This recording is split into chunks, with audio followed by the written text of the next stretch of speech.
Havells music की शानदार प्रस्तुति।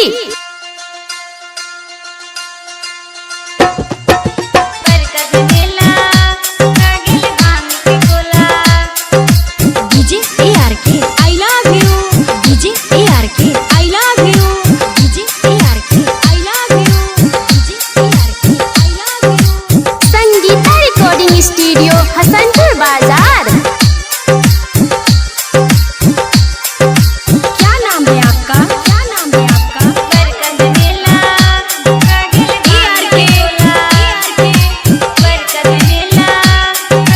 गोपालगंज गोपालगंज गोपालगंज।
गोपालगंज गोपालगंज भगिया के पिछले रहो गंगा के जल से मोना कवले के भागलिया बनौल से। भगिया के पिछले रहो गंगा के जल से मोना कवले के भागलिया बनौल से। तब हम बसा के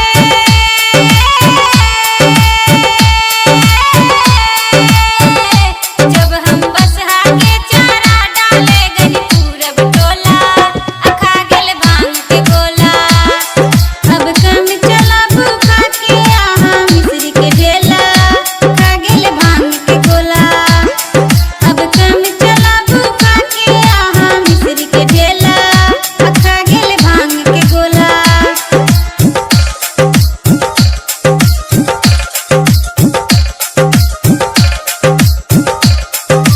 क्या नाम है आपका? क्या नाम है आपका? बरकत मेला खा गेल बरकत मेला खा गेल गोपालगंज गोपालगंज अब गोपालगंज। नहीं हाथ बोलाए हन गलती जल्दी से लेने चलो देव घर के माने दिल। अब नहीं हाथ बोलाए हन गलती जल्दी से लेने चलो देव घर के माने दिल। बोलबम नारा लगाबे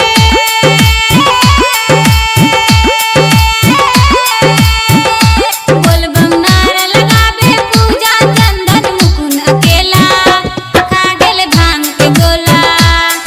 अब कम चला भूखा के आहा मिश्री के ढेला खा गेल भांग के गोला। की कहो भोला कौआ कैलक बरका झमेला खा गेल भांग के गोला।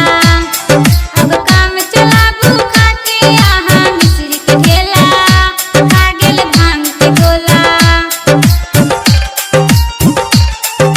क्या नाम है आपका? क्या नाम है आपका? क्या नाम है आपका?